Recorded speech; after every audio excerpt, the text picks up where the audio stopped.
Thank you, Justin. I'm not quite sure which mic I'm going to use, so I'm going to really put you guys to the test at the back as I move around. I'll move around for a bit, and then I'll come on to the slides.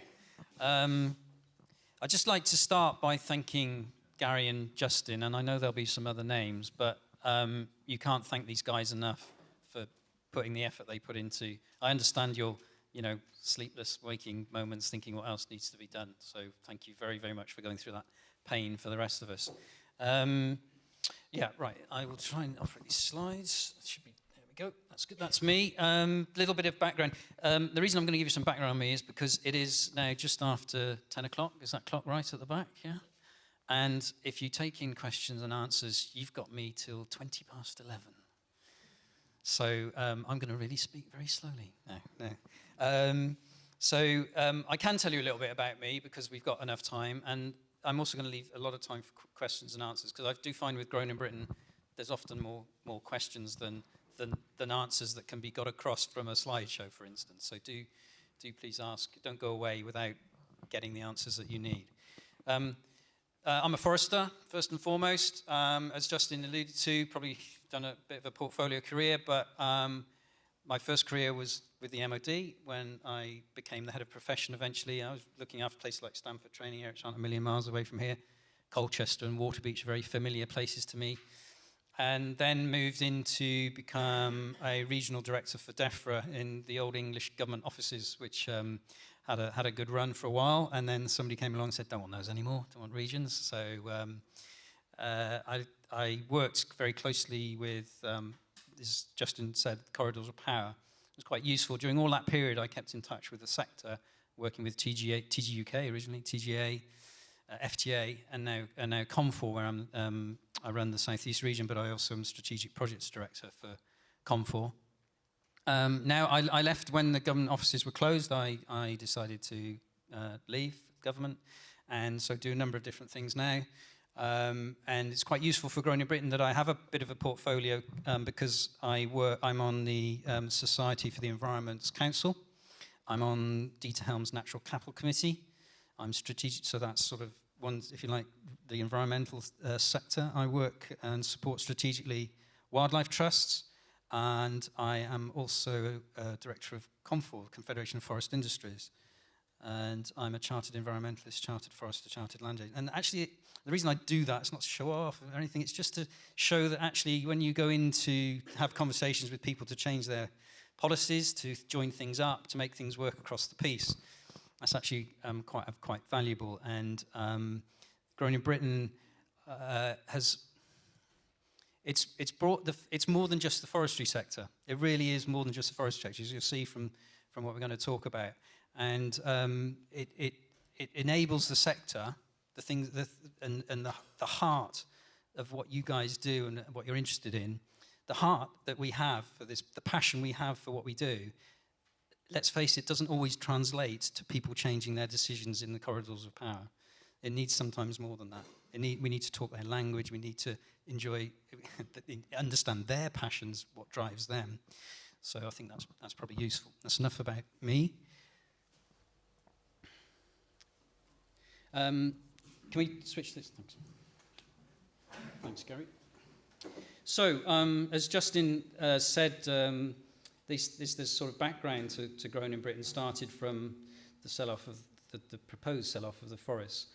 The reason that we've got the ear of government is in many ways connected to the fact that it was the first apology in the House. It led to a number of others, but you only had to see the look on the Prime Minister's face standing in the House of Commons apologising for something to do with forestry to realise how important that is to this day. So when we have conversations in DEFRA about taking forward the sector, you can see in their eyes civil servants and secretaries of state, are really, really, really concerned about that. So we have to tread very, very carefully with what we do. First sacking of a Secretary of State, you could argue, was entirely based on that. I would certainly argue that. And so, yeah, it led to the Independent Panel on Forestry, which government's response was wholly accepted. I think that's a fair reflection, isn't it, Justin? It was a very, very good piece of work. It was there was nothing in there that was overly dramatic, but it did point towards a need to do something really quite different. During that period, as that was coming to a conclusion, that acronym there is Wood Industry Action Plan, which some of us in the room will be familiar with, that was kicking around to try and think of a way of meeting the government's language around growth and jobs, which, you know, is the mantra of the day. So coming out of the government response didn't feel kind of quite right. So I wasn't involved in some of these corridors of power discussions, but actually over a very short period of time, people who were Chief Exec of Comfor, for instance, Stuart Goodall, people from the Forestry Commission, people from DEFRA, very, very quickly thought, we need to do something different. And actually, Grown in Britain was born. I wasn't in the room when it was born, but I'm very glad that it was, and I think it was a great idea. And the other inspirational thing that happened at the same time was Peter Bomfield. Justin, I'm not new Peter. Who's met Peter Bomfield?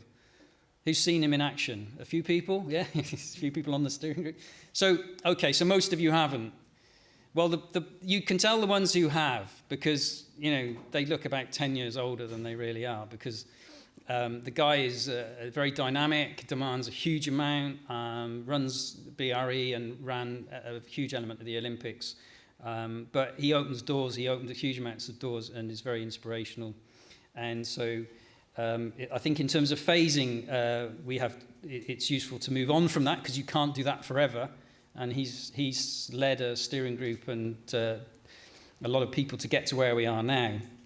And we now need to get into a different phase of continuing that campaign and movement, but actually doing things. So we actually have two co-chairs, which I'll come on to, and I'm the chief exec for the moment.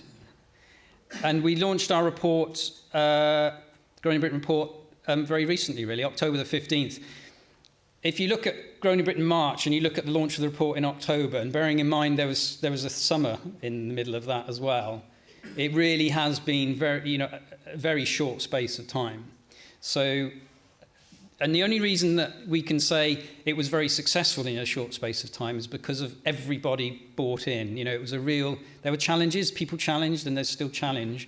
But on the whole, it was sort of, there was a bit of a yeah, why not? Let's do it. Let's do this. Let's follow our, this lead that was being set up by the chairman and indeed the Secretary of State and others, and the private sector, and sectors we'd not worked with before, as you'll see. So the principles and the main objectives of Growing in Britain are those. Creating a market pull.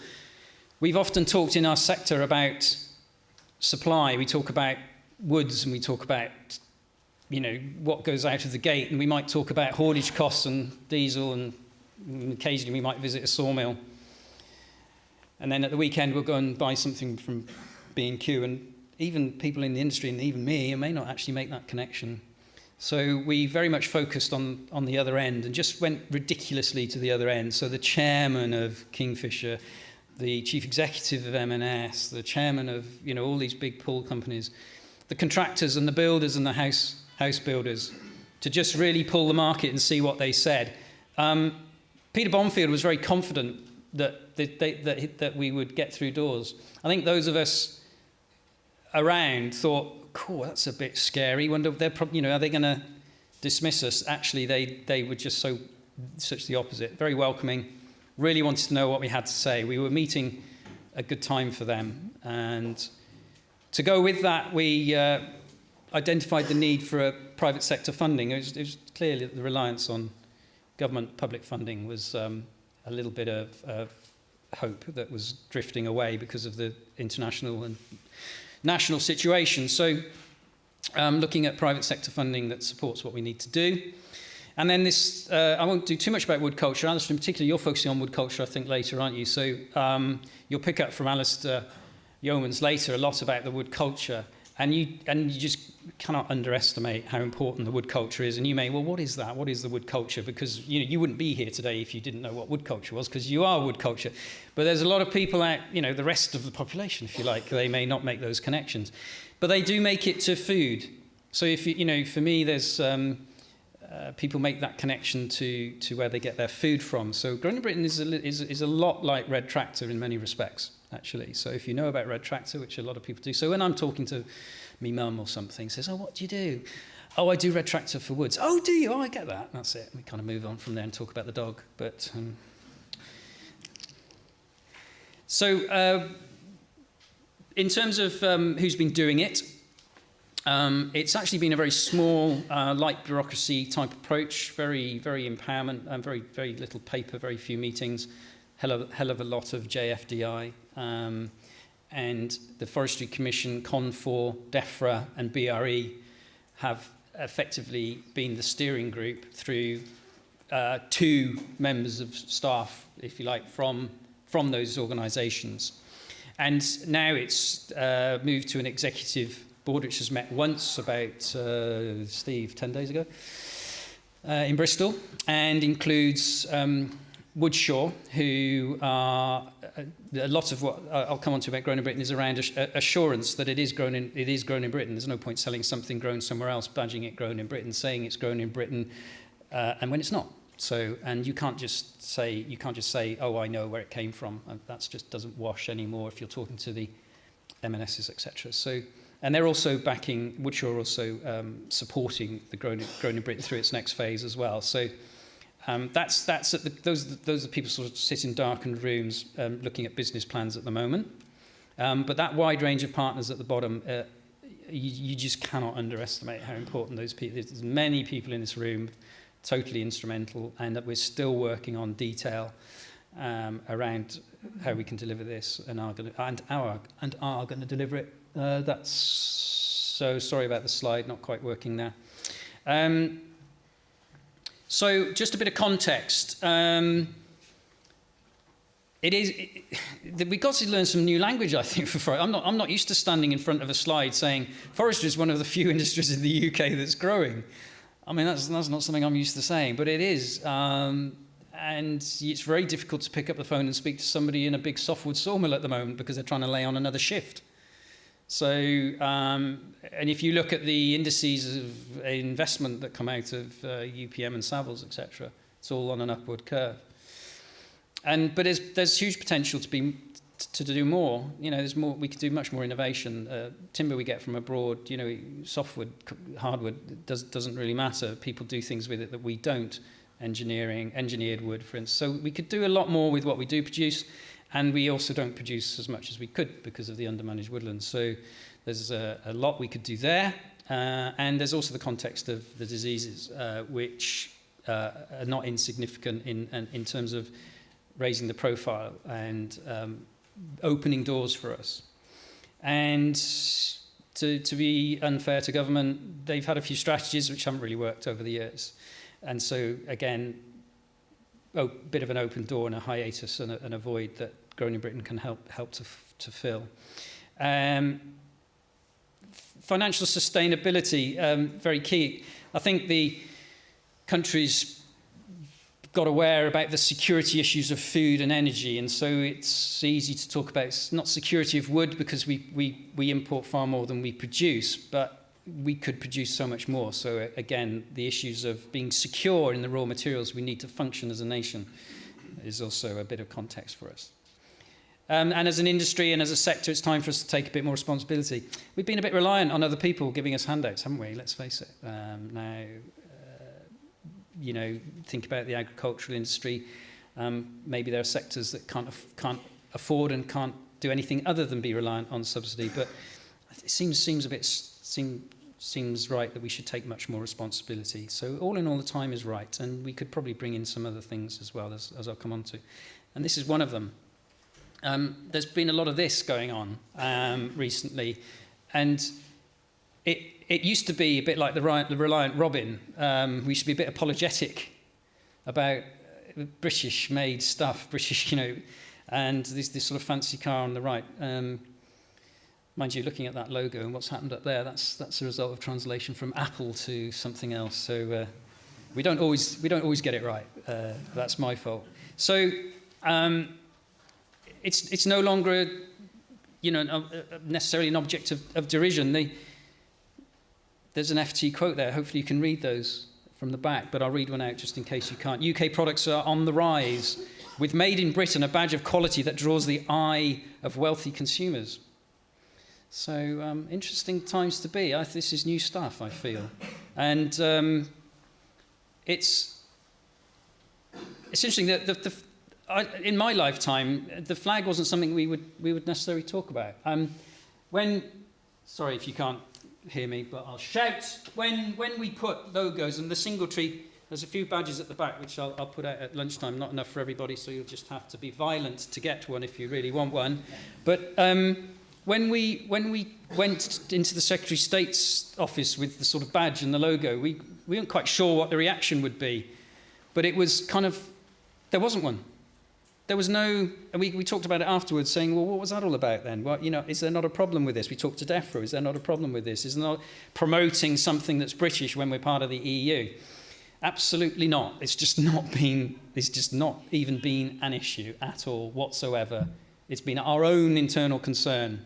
So not only is there this whole, pride thing going on and a change of attitude out there in the public domain, government's not concerned. Now, obviously, there are things it can't do and it can do because of its place in Europe, but it's a good time to be in. So, given this patriotism, given this, what we're basically asking is some pretty basic stuff. Don't be British about asking for British. It's something that, let's move on from that. Coming on to the fact that we have a brand. We have a very, very good public brand that's reached, 8 million, 10 million people, depending on how you want to count, already. And we're getting very close to a place where you'd be able to actually specify it and choose it and buy it, as you can with Red Tractor. So it all feels good. Of course, we have to make sure that it works when we do.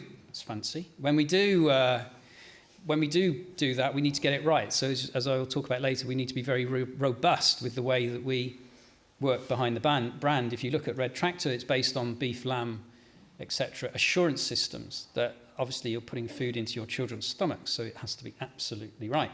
Well, from our perspective, we've got people looking over our shoulders, such as, quite rightly, WWF and others, who want to make sure that we're not doing something that harms, for instance, biodiversity somewhere and in another country, which by definition we're not, but we need to be robust.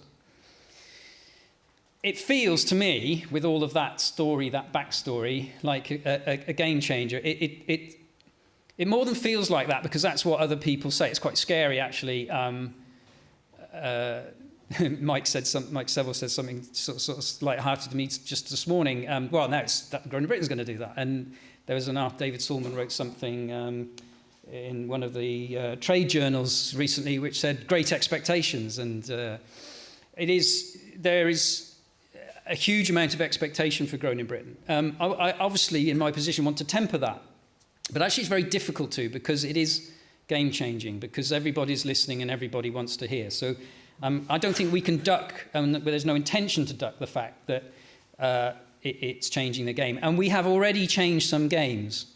In terms of now it's time to deliver, I actually think we need to, and I need to start saying, well, we are delivering, actually. And we'll come on to some of those things. But in terms of responsibility, if we just have a little look at, this is thanks to Keith Jones from the Forestry Commission, who did this for the marches. Steve Fowkes, you'll recognise some of this, hopefully. But at the moment, we're very sort of reliant and looking forward to how I was talking about subsidies earlier. So let me just play this. I haven't played this much. So there you go. We need to have the green is support, if you like. And if we get the market in, we can drive forward and we can raise that. We can raise that and meet this gap over, well, on me, it's to the right, yeah, to the right. And actually develop our game, grow the sector using the market. So we're at the start of that process, and okay, we have the market, and I'm treating everyone in this room a little bit like the market. We have played a role, but we need to step up and we need to bring others in, and we need to realise that that green stuff underneath it's not going to grow and support. It's not going to support the growth, and if anything, it's probably going to get less and less. So it's big, and it could be bigger. In terms of scale and what that might mean, because it doesn't take long when we talk about this huge pull on demand for people to say, well, how are you going to supply that? You know, what's the other end of the deal? I take the view that, well, I don't take the view, it's mathematics really, that we increase our our production of timber frames from, I think, around 17% homegrown timber frames from softwood to around 25%, which is BSW's ambition. BSW is one of the biggest producers of homegrown timber frames in this country. So it's only, you know, that doesn't sound like a massive percentage increase, but actually the impact upon that on the sector is significant. That's a significant pull on the sector. And if you look at hardwood, where we produce only about 5-6%, depending on how you count, of our own hardwood use. That's really quite a surprisingly low figure, isn't it? 5 or 6% doesn't sound great. If we raise that by a couple of percent, 2% on 5% in my sort of comprehensive maths is around sort of 15-20% increase in the whole activity in that sector. And that's big, that's game changing. If the hardwood sector increases its activity, its production by about 15 to 20%, that's really big.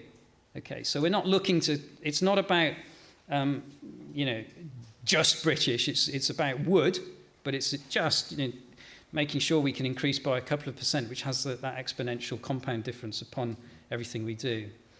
Now, the language of doing that is very good at the moment. We've got this opportunity to talk the language of jobs. We're one of the few sectors, it's one that's rising, as I said earlier. It's one of the few sectors that can talk jobs, and I think really you can talk new permanent jobs.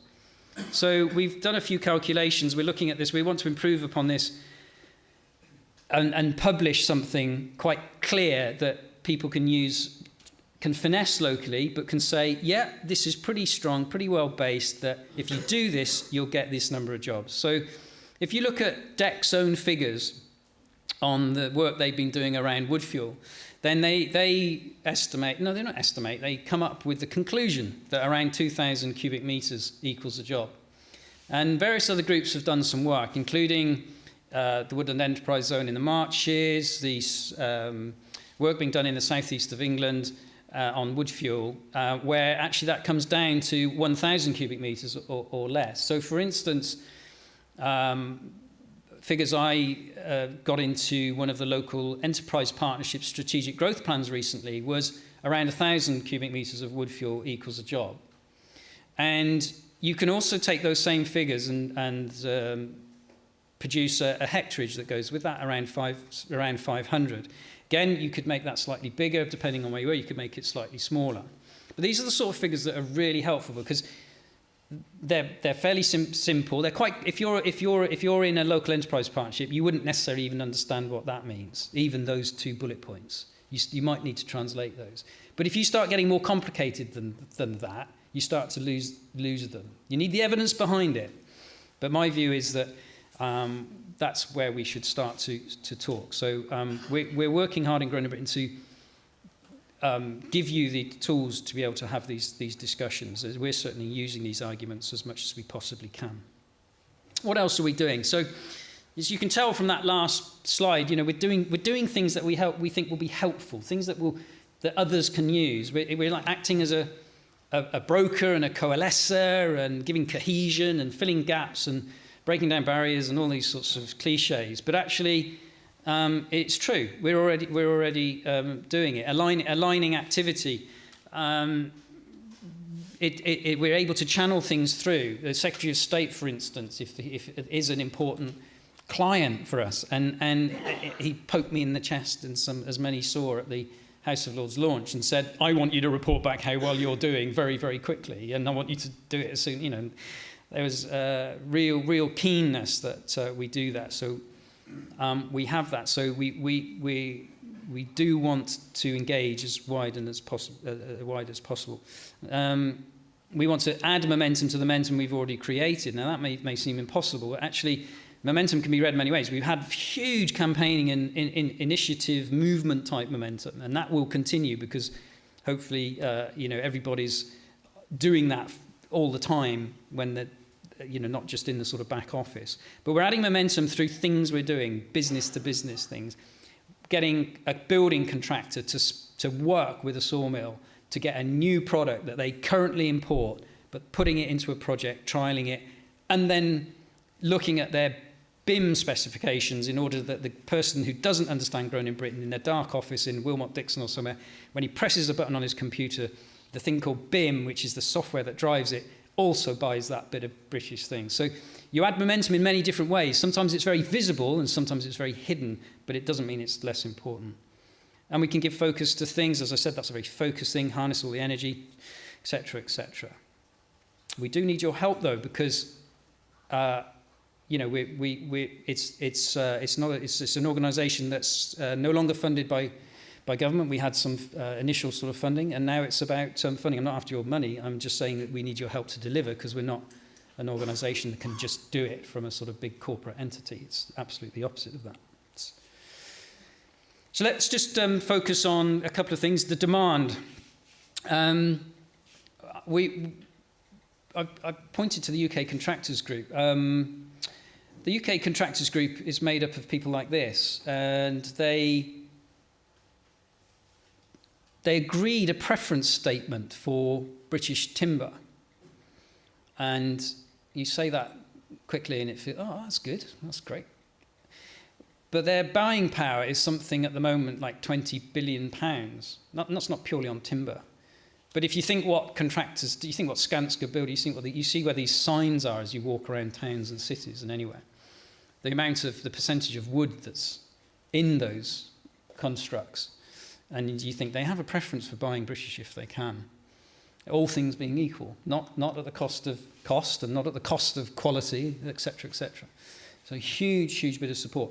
But also the chairman of the UK Contractors Group, Steve Cook, is now co-chair of Grown in Britain, along with Stuart Goodall from Comfor. So Comfor Supply, if you like, UK Contractors Demand, co-chair, taken over from Peter Bonfield. So it's a neat way forward. Absolutely into Grown in Britain big time, not just for the fun, absolutely for the long term. The contractors, these people who work with us in Grown in Britain from these organisations are actually quite very inspirational and motivational people, and we've not been coerced by them just having fancy corporate lines to sell. They really are genuinely into this stuff, so it's really, really good. Timber merchants, so Lavers and Travis Perkins, to name just two, are right behind us as well, and they are huge. They transport so much timber around, it's massive, and they are behind us big time. We're launching with Travis Perkins in Market Harborough on the 29th of November, which will be in front of some British products in a Travis Perkins outlet in Market Harborough. So one of the first after B&Q and some others who are right behind us. And I mentioned B&Q. B&Q in terms of retailers are front of the queue. You wouldn't expect anything else given their track record, where they've been very keen on where they source their wood from for as long as I can remember. But we're working on others as well, the Waitroses of this world, John Lewis Partnership and M&S, etc. Public procurement can't be underestimated. One of the game-changing things we've already done is change the wording in a public procurement document, which is very tedious, and people like Ian Tubby, who's in the room, have been working very hard with people who deal with public procurement from DEFRA and the agencies of DEFRA. And we've changed the wording to basically give access for non-FSC, non-PFC material, but that is compliant, has UK forestry standard compliant management plan sort of behind it. So it's not a complete giveaway, say, oh, just any wood, we'll procure it. But that's a massive opening up of the doors for a lot of woodland owners and processors who just can't afford to have international certification to back them. And the public procurement is huge. I mean, hopefully don't need to explain that to you, but NHS, MOD, you name it, local authorities don't have to comply with this legislation, but they're encouraged to by central government, but that's another story. But just the central departments alone, this is a huge change. And when you talk to the UK Contractors Group, they follow public procurement policy. So and I do say that quickly, but it's true, because I've asked it every time I've spoken to them, or I've stopped asking it now, because well, if we had to, what we do is we look at what the government is saying, and then we weave that into what we're going to do, and then we go from there. So it's a real game changer that British, you do not have to have the expense necessarily, but you do need to make sure it's UK forestry standard compliant. And the brand licensing, we're told that the brand on product will support an increased demand, and that's what these buyers are telling us that they like. They want to have the brand, so that's something that we've had to work on. Okay, so then there's a demand for management. You're going to talk a little bit about management, I'm sure, Alistair, maybe others will too. I'm sure it's well understood by people in the room that there's an issue, therefore, around managing our woodlands. And I won't dwell on it too much, but we obviously need more woods, and we need better woods. And there are a few logos there on people who sort of are working on that. Good Woods you're going to hear about, which is Silver and B&Q working brilliantly to sort of really make this happen in real life, a real life, big, solid trial, and we really support that, and we've worked as close as we can with that, and will do in the future, I'm sure. But the Institute's Chartered Foresters, which there are Chartered Foresters in the room, we've got a role. Ward Forester, which is an idea that's breaking out from the southwest, which is around smaller owners and individuals being able to go to a ward forester for, if you like, their postcode, so that they don't have to, work out where they can get a forester from, but that their parish or their postcode is that you have this ward forester who works collaborative and can bring small things together to make something big enough to be commercial. And Forestry Commission, who have in their objectives to drive woodland management. So it's not only a demand for timber, it's a demand for more management. And the supply challenge I've mentioned, there's a big supply challenge on hardwood, because this is Tom Compton down at English Woodlands Timber, and you go down the road and you've got another sawmill at W.L. Western Sons, and you go about 50 miles away and you get to Tyler Hardwoods, and you go 10 miles from there and you get to Vasselin Timber, and you go 15 miles from there and you get to East Brothers, and you kind of work out this, that they're all trying to sell into the same market, and they're all very small. So there's some issues there around supply of hardwood, and we're working very, very hard on that to get small businesses being able to play on bigger fields. We can do that for them, help them do that. Wood fuel is a really big gate opener for this whole approach. Talking to Freddie earlier about ash, one tree supports so many different products, as we all know, and wood fuel can open the gates so that we can get other things out. Very important. New species. Grown in Britain's not about native species, it's about species that work. So we're very keen on all the work that's being done there and involved in that, supporting the Future Trees Trust as much as we can. And specifying is very, very important too, as I mentioned earlier with BIM coding. The Corporate Responsibility Fund, we've developed a standard that corporates can feel confident that they can put money into. They put a lot of money into offsetting their carbon and doing good things, and I mean a lot of money. And they often do it, they have to do it, carbon offsetting to be counted commercially in your balance sheet has to be outside the Kyoto signed up countries. So a lot of carbon offsetting is done in Brazil or China.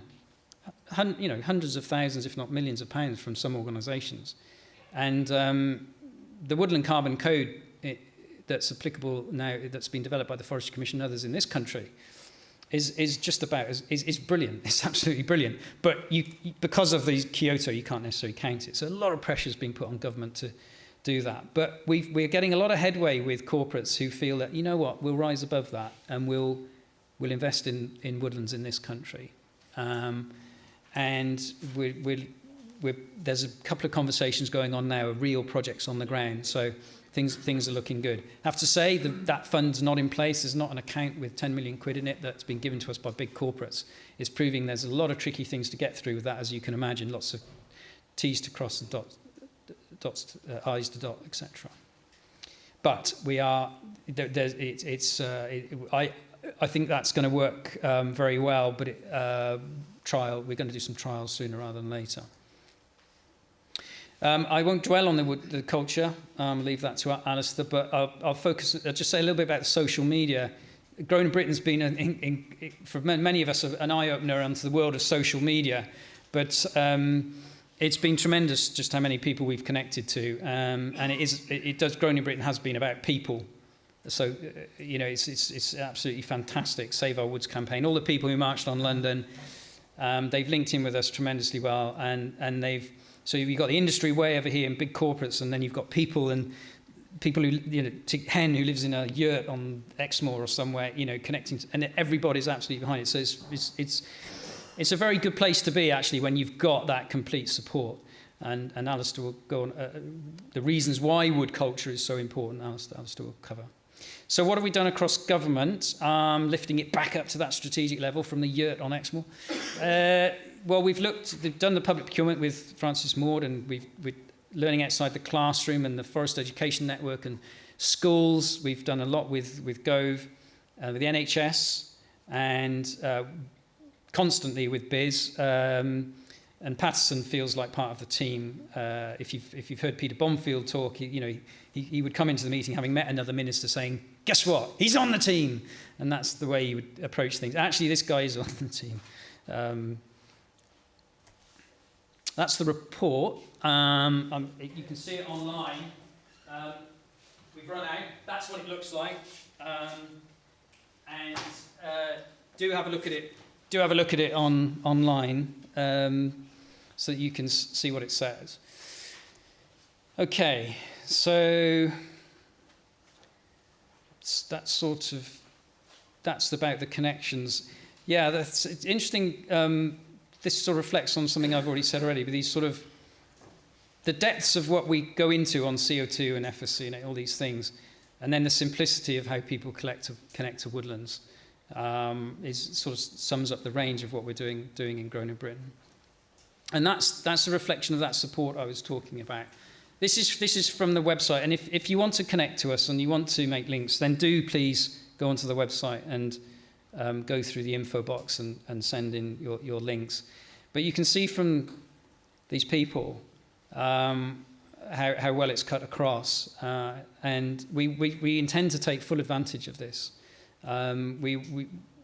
We haven't had the opportunity yet to take advantage of everybody, but we will. It gives us the chance to do that. So if we come up against a barrier, whether if it's on education, then there are people in here that can help us on education. I mean, there's one in there. There's Plumpton College, I can see there. If it's on community forests, then the community forests are there. If it's on a high street store, then Heels is there. If it's it just goes on and on and on. It really does. So. And as I say, this is just a couple of the pages from that. If you feel if you're connected in any way to a big corporate that you think, at the moment safer is investing abroad in carbon or timber, then do put them in touch with us, because we can obviously help them do something in Britain. And if you think they should be stocking British wood products and they're not, and not just tomorrow, but next year and the year after, do make sure that you use your connections. So that's Peter Bomfield, and the launch on the 15th of October, he summarised this as a new economic engine, creating a market pull and realising the societal benefits. And Owen Patterson, it dares and it does. He runs a department that, oh God, I used to work for DEFRA. Hands up if you work for DEFRA. Great, nobody. No. It's not a department that really, it doesn't punch above its weight. It's a very small, lightweight department that manages to punch below its weight. And don't often get laughs, so I'll wait and enjoy them. But I've got to be slightly careful because I only left DEFRA about 3 years ago, and it's going to pay my pension in a few years' time. So, but it loves something like Growing in Britain coming along, because Growing in Britain just goes into the other departments and says, you should be doing this, why aren't you? And so Owen Patterson really does love it. But DEFRA deals with its forestry through the Forestry Commission and in some other ways, but largely through the Forestry Commission. So that's why Forestry Commission are on our executive, and they're absolute huge key partners for us. But it's really great to have that support. It does feel a bit, obviously we're not naive that politics change and that the coalition will change in a few years' time. So there is an element of us working quite quickly, as you've seen from the dates, just getting everything done. We do realise we're in a bit of a window of opportunity here with growth and jobs and food scares and marches on London, and the fact that we've got people who don't mind talking about this at the moment, and secretaries of state who like people to dare and do and go out there and break some things down. And Chairman of the Forestry Commission, Sir Harry Studholme, hugely supportive, and will hopefully remain so. Sorry, that's because his job as he's interim chair of the Forestry Commission, not that he personally won't remain so, or the Forestry Commission won't, but I don't even know if he's applying, but let's hope if he does, he gets the job. Steve Cook is chairman of the UK Contractors Materials Group from Wilmot Dixon. Interesting, this is the point about when you talk to contractors, you talk about forestry to a huge, great building contractor, okay? It doesn't happen. I've never done that in my life. I've been doing this sort of thing for ages. And he talks about the multiple services that Woodlands can provide. Never once has this guy or the people around him from Lend-Lease and Interserve and BAM, these are people who you think bottom line, bottom line, bottom line. And I've been in the woods with these guys. We've had round committee tables. We've been on conference calls, lots and lots of conversations with them. Never once has any of them said, how much does it cost? We're not going to buy it. It's this, it's the quality, it's the other. It's always been pushing us far beyond what we've talked about how can we be sure that the woodlands are well managed, and how can we do that? Well, have you thought about using C16 in bigger chunks so that it doesn't have to be C24 and then we can do this, that, and always thinking about how we can use more timber. Really, really fantastic advert for that sector, which I knew nothing about. So this guy's co-chair, and he's driving us, really hard because, of course, to have a little bit of a go at us as we're not maybe the best at thinking outside the box. Let's put it, these guys are very good at thinking outside the box because they have to, because their cycle of business goes like this. They have to survive during recession and thrive during boom. And one of the driving forces before, during, and now is Stuart Goodall, the CEO of Comfor, which is about that working together. And as a head of a confederation, you'd expect him to say that, but that is also an opening up to just about anybody who wants to play. It's about doing stuff together. So, I'm going to get some water. This is Grown in Britain Week that Justin referred to. Who knew about Grown in Britain Week? Okay, about a quarter, maybe. Thank you. So you've just failed the test. It's not my fault. It's all your fault now. I was in Napier last week, up in Edinburgh University, and admittedly there was only 30 people in the room, but everybody had heard about it. And I was really, the next things I was going to say were really kind of wasted because they'd already heard. So you've given me a chance to tell you what a great thing it was, but also look forward to next year. There will be a Grown in Britain Week every year. It will be roughly the second week in October, and I can see that it's not there, but it's the second week in October in 2014. And what happened this year was fantastic. We had dozens and dozens of events across the country, lots going on, something every day. We had so if you start, there was that tree in the hand is Project Wild thing, which is a film about getting your kids away from the screens and back to dealing with nature. I do recommend it to you. Have a look online if you've not seen it. It is being screened locally and regionally as well. Do go and see that. We premiered that during the week. The welcome sign is Vasta and Timber in Wootton Bassett, who did a Building Connections, so I've got some slides later from that, which was linking architecture and bespoke designers to hardwood. So a very dewy thing, quite local, quite bespoke. And we had the big launch, bottom right, Peter Bonfield in the House of Lords, so quite grand and central. And then something very practical. The Trad are all about timber, and you see that durable structural hardness thing. They produced a leaflet on timbers that we grow in this country. They released free. Trad needs to pay for its way and do its work, but for the Grown in Britain week, they released it free to be downloaded for anyone who wanted it. So, and that's just a little sample of the different things were going on. And that we're building now to 2014. So if you've got ideas, let us know. We've already got a week building up with, if you like, the flagship events, if that's the right terminology, but there's still a few sort of days that are unused, if you like, and we want a plethora of things going on around the country. So that's a geographic spread, dots on a map where things happened. The picture on the left-hand side is Grisdale Forest, where, if you zoom in on that, it was BSW and Grown in Britain posters on different aspects of using the forest, and that's House of Lords on the right. And Heels launched a range of ash timber, beautiful pieces, which for Grown in Britain Week in Tottenham Court Road. And that really buoyed us, actually, because what it did, it sort of took Grown in Britain from hopefully in about sort of 6 months' time and brought it into Grown in Britain Week.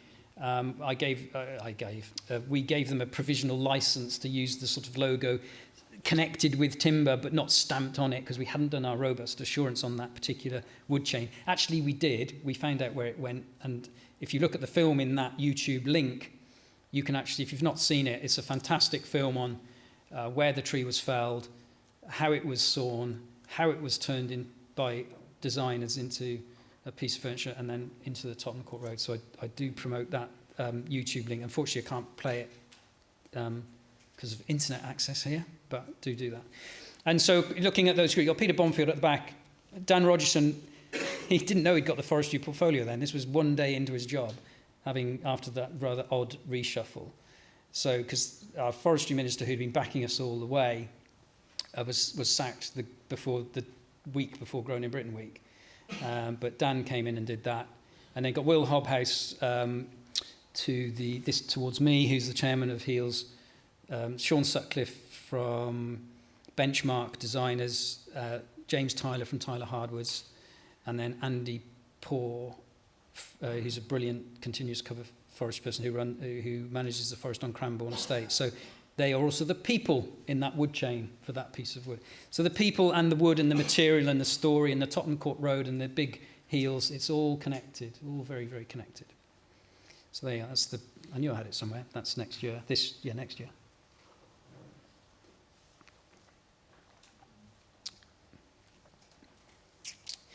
Okay, the brand is very important, obviously.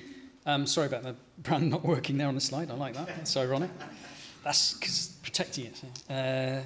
The Intellectual Property Office demand when we register a trademark, and this is, forgive me using the C word, but a certification trademark is what it is. There are 3 levels of trademarking. One's very superficial, one's a bit more usable, say, for a group of people or a federation, and then you can have something that actually says something about what it's on. And you jump into a very different world when you jump into the 3rd category of a certification trademark. So we do have to, and they demand that we value and protect the brand for the people who will use it and have value behind it. So there's also actually you kind of get caught into the legals of that, as well as you would always want to value the brand, wouldn't you? Because otherwise you can't have any value in the future if you don't. Let me skip to, it's not an instead, the other labels thing is it's not an instead of FSC or PEFC, it's not an international certification. It is a provenance about being grown in Britain.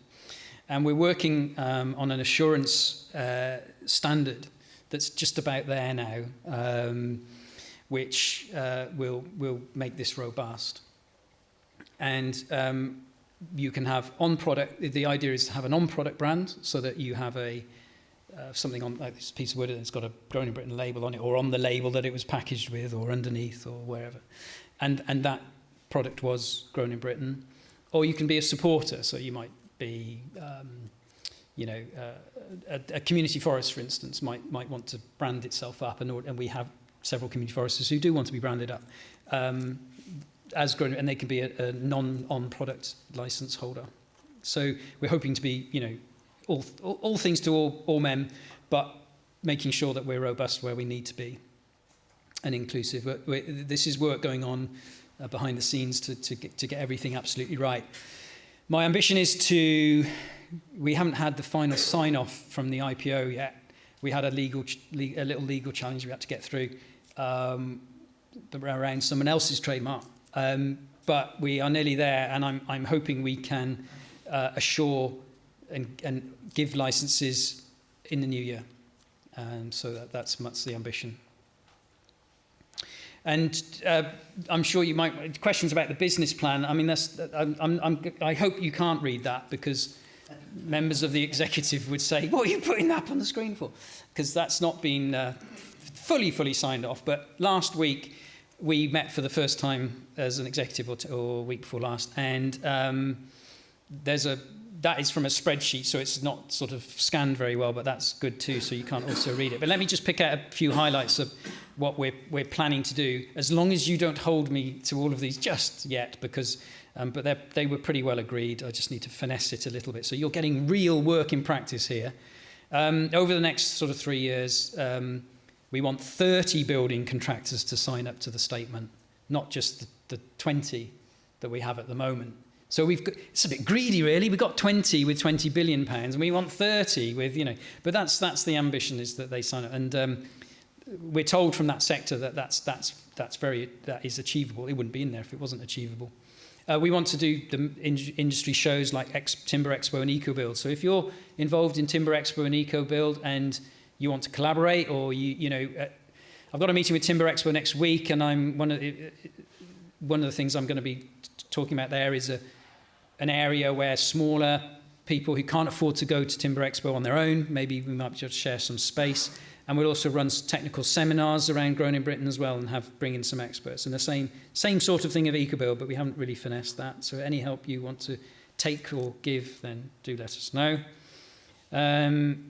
We want to be in 350 retail locations over the next couple of years, and have funded 5,000 hectares of woodland into sustainable management, and 500 hectares of land planted. I'm saying these really quietly because I'm quite scared of these figures myself, but you could say, well, that's not very ambitious, but 500 hectares of land planted with support from GIB CSR Fund. Well, the whole might of the government has struggled to meet its targets on planting. This is not easy stuff to do. So we shall see. And 50% of which is softwood. And that's to very strongly send a message that we want woodlands to be productive, because how can we supply the timber we've just been talking about? Wood culture, repeat. We've been so successful, we're not raising the game there, although elements of the executive are determined to raise the game. We have reached a huge proportion, etc., etc. Paying for it. The brand will pay some, nowhere near enough. There will be a fee scale for buying the license, but it's based on turnover. For under £100 million turnover, what we submitted to the IPO was £100 as a license fee for businesses, all businesses with under £1 million turnover. And we are looking at how we deal with woodland owners as the primary producer, who are the heart of what we're talking about. And we think that, we know that £100 isn't something that a lot of people would be happy to pay. So we're looking at ways of potentially waiving that. But as you can imagine, that's something we need to work out. And we're going to be doing that over the next couple of weeks and months, working out how we do that. But so sort of worst case scenario for getting a Grown in Britain license if you own a woodland, and so that your products as they go out of the gate are branded and assured. So someone's done the assurance, £100. It's not a lot of money, but because it's not a lot of money, I'm having some discussion about, well, can't we cross-subsidise that? And then, wouldn't it be great in some circumstances to actually be free to woodland owners, so that people who can afford it maybe cross-subsidise that. But again, I'm really talking a process out loud to you there, that, just to engage you in that, and trust in how you use that, trusting you to use that information, to support us, because if it doesn't quite come out of the wash, as you might think from what I've just said, then bear with us on that one. Because as I say, we have to fund ourselves. We have to be financially sustainable. Looking at the Technology Strategy Board and other places for funding, we're already in on one bid that's looking at some innovative building design with British Timber. That's a way to get some funding in. Sponsors, and a lot of sponsors are looking at Grown in Britain thinking, oh, I'd quite like to support that. So I'm having a number of conversations around how that might work. And for FC and government, quite rightly, it's, well, we're only going to pay someone like Grown in Britain or anybody to do something if it's in our business plan as well. We're not going to subsidise, so we think we can do some work there. There's the CSR funding as well, but we're open to any ideas. Now, this is the bit where I have flexibility, because I've got lots of stuff about wood, but I can skip through. How 5 minutes, I'll skip through then. Okay. So this is about timber. Okay. That's just briefly on, this is unfortunately, who downloaded that trial freebie during Grown in Britain Week? Not many people. You need to try a few people. So Mike at the front and Steve at the back. That can be shared, I imagine. So, but I think it's about £15 if you want to go on to try it. But this is the sort of thing it says. This is taken into a slide, but it goes through each species. The green in the durable structural hardness and drying is green as opposed to, it's not got I've got some others later on, but there'll be a different colour if it's not so good. It's a useful document, so I do commend it. But this is a snapshot of things that can be done we're using British Timber, and this helps the sales pitch. Some of these things are a little bit hidden away. This is made out of bog oak, I think, which is probably from not very far from here where it was found, and is obviously it's black. But you get, depending on how deep it was in the bog, it has different shadings. So if you're a very clever designer, like this is Matthew Burt, I think, then you can do some fantastic things with it. But there's nothing on there that says it's bog oak from Britain or anything. It's sold on other things. So the ambition is that we start to trade off the fantastic quality of British timber, but link it to this as well. So there's one with a yellow on hardness for British sweet chestnut. Okay. So a little story about Douglas fir quickly. Douglas fir is a little bit like a hardwood for us, and we've realised that when we separate softwood and hardwoods, it's not as simple as that. So Douglas fir can be used in a wide variety of situations. It's good for structures. You've got to be a little bit careful around some of the durability, hardness, and drying, but it's perfectly good stuff, and we can grow it very, very well, and it can avoid some of the disease issues. And Jim Blackburn from the Timber Frame Company has taken Douglas firs in southwest England, and he likes the bent stuff. And this is the other thing about British timber. We need to get over the fact that we kind of denigrate it because it's not straight or it's got character, and we need to move on from that, because if it's not straight, you can do things like this with it. And you can put it into curves and buildings. So that's something that we're focusing on as well, is the language of how we talk about British timber. So you've got a role to play there as well, is talk it up, don't talk it down. All timber has issues. It's just how you specify, what you specify, and how you use it. So we're working on that. And we have alternatives for things like Siberian larch. We've got a lot of larch available because we've got another one of them diseases, and you can be considered. So if you have anything to do with people using this stuff, press them. But it's not always appropriate. As I say, all wood is good. You won't find us Grown in Britain dissing imported wood. Not at all. All wood is good. Wood for Good, we're very supportive and connected to Wood for Good. They sponsored our launch on the 15th of October, Wood for Good. But it's not, it's the square peg in the round hole is you're just specifying the wrong thing, or you've got the wrong grade. It's just thinking about it a little bit more.